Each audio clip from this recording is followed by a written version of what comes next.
Au nom du Père et du Fils et du Saint-Esprit. Amen. Lecture du livre des Actes des Apôtres, chapitre 11, des versets 19 à 26. Le violent mouvement soulevé contre Étienne avait provoqué la dispersion des frères. Ils allèrent jusqu'en Phénicie, à Chypre et à Antioche. Ils annonçaient la parole exclusivement aux Juifs. Et pourtant, il y avait parmi eux des hommes originaires de Chypre et de Cyrénaïque qui, en arrivant à Antioche, s'adressaient aussi aux Grecs pour leur annoncer cette bonne nouvelle. Jésus est le Seigneur. La puissance du Seigneur était avec eux. Un grand nombre de gens devinrent croyants et se convertirent au Seigneur. L'Église de Jérusalem entendit parler de tout cela, et l'on envoya Barnabé jusqu'à Antioche. À son arrivée, voyant les effets de la grâce de Dieu, il fut dans la joie. Il les exhortait tous à rester d'un cœur ferme attaché au Seigneur. C'était un homme de valeur, rempli d'Esprit Saint et de foi. Une foule considérable adhéra au Seigneur. Barnabé repartit pour aller à Tarse chercher Saul. Il le trouva et le ramena à Antioche. Pendant toute une année, ils furent ensemble les hôtes de l'Église. Ils instruisirent une foule considérable. Et c'est à Antioche que, pour la première fois, les disciples reçurent le nom de chrétiens. Bonjour chers frères et sœurs dans le Christ. Rendus au mardi de la 4e semaine du temps de Pâques, les lectures nous invitent davantage à approfondir l'évolution de l'Église. Comment est-ce que l'Esprit Saint travaille dans l'Église, ou du moins a travaillé dans l'Église jusqu'à nos jours. Et nous nous rendons compte depuis que nous avions commencé cette méditation sur les actes des apôtres, comment est-ce que tout ce que nous voyons dans notre Église aujourd'hui est la forme presque mature de l'embryon que nous trouvons dans la première communauté chrétienne.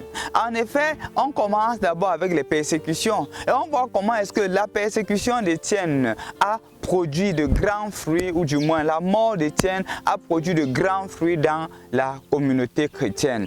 Parce que l'Église s'est dispersée, et s'étant dispersée, ne se résumant plus seulement à Jérusalem, l'Esprit Saint était en train de travailler. Travailler au point où même à Antioche, les gens recevaient la parole de Dieu.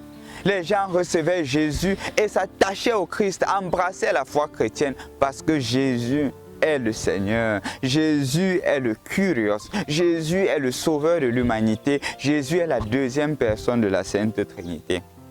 Chers frères et sœurs dans le Christ, je ne voudrais pas trop m'appesantir sur cette évolution. Ce sur quoi je voudrais m'appesantir aujourd'hui, c'est justement ce qu'on appelle dans notre Église un nonce apostolique. On entend parler du nonce apostolique. Dans chaque pays, on dit voici le nonce apostolique, le nonce du Vatican qui est chez nous. Mais est-ce qu'on se dit pas à un certain moment où parfois on croit que toutes ces choses sont des inventions de l'Église catholique? Et je crois fermement que chacun aujourd'hui pourrait comprendre que ce n'est pas une invention. Tout ce que nous avons ici dans notre Église catholique, c'est la conséquence justement d'une évolution qui a commencé dans la première communauté chrétienne. En effet, aujourd'hui, nous écoutons clairement comment est-ce que dans la ville d'Antioche, l'effervescence spirituelle, les conversions qui se manifestaient ont poussé justement les apôtres qui étaient à Jérusalem à envoyer un légat, un représentant, et ce représentant était Barnabé. Puisqu'ils ont entendu les merveilles que le Seigneur a fait, les merveilles que le Seigneur accomplissait dans la ville et dans la vie du peuple d'Antioche, ils envoient un légat. Et quel est le rôle justement du représentant de la communauté, du représentant du pape? C'est d'abord, premièrement, d'observer l'action de Dieu. D'observer ce que le Seigneur est en train de manifester. Ce n'est pas lui qui vient amener la foi, non. Le Seigneur nous précède toujours dans ses actions. Et en observant, son rôle est d'encourager la communauté à rester ferme et fidèlement attachée aux enseignements du Seigneur. Et c'est d'ailleurs ce que Barnabé a fait. Il est resté ferme, il est resté là, il a observé l'action de Dieu manifeste, il a encouragé le peuple, il a encouragé justement la première communauté chrétienne naissante là-bas à rester ferme dans les enseignements du Seigneur. Que c'est beau. Que c'est beau d'être un légat du pape dans la mesure où on est là pour encourager les autres. C'est ce que nous voyons. C'est vrai qu'aujourd'hui, cela a pris une autre dimension. Du moins, cela s'est amélioré avec la relation entre État et le Vatican. Maintenant, il est aussi le représentant du pape auprès du gouvernement dans lequel il est envoyé. Mais embryonnairement, voici l'origine du nonce apostolique. Et donc, chers frères et sœurs dans le Christ, chacun d'entre nous est un nonce apostolique. Chacun d'entre nous.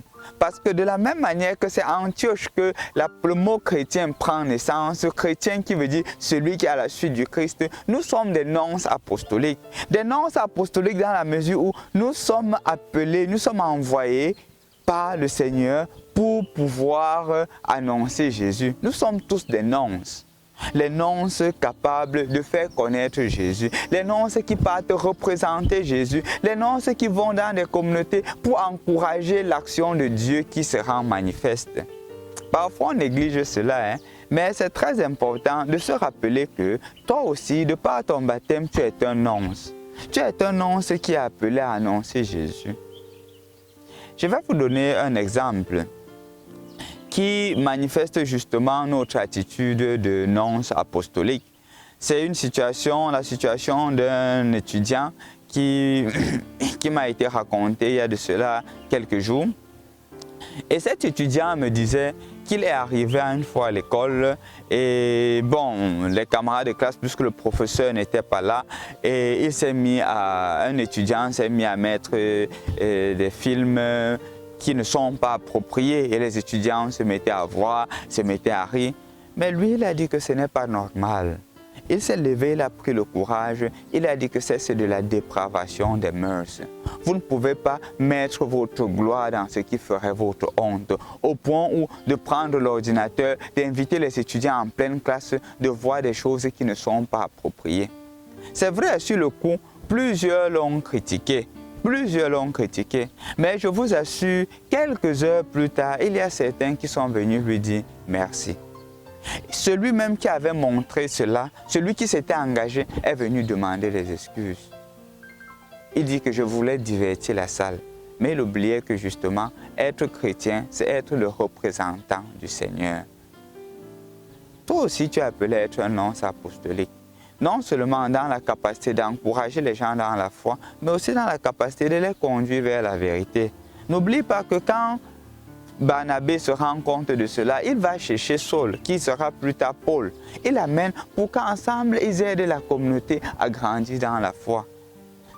Ta mission aussi, c'est d'aider les autres à grandir dans la foi, à ne pas être indifférent aux souffrances des autres, à la naïveté et l'ignorance spirituelle des autres, à ne pas laisser les autres tomber dans l'erreur. Pourquoi? Parce que beaucoup de jeunes filles, malheureusement aussi, tombent dans l'avortement parce que justement quand elles viennent nous demander des conseils, on leur dit que si c'était moi, j'aurais aussi avorté, oubliant que nous sommes des nonces du Christ, des personnes qui soient capables de dire que non, voici le chemin que le Christ propose. Nous sommes tous des nonces.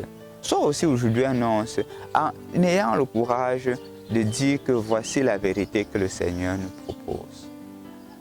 Au nom du Père et du Fils et du Saint-Esprit. Amen.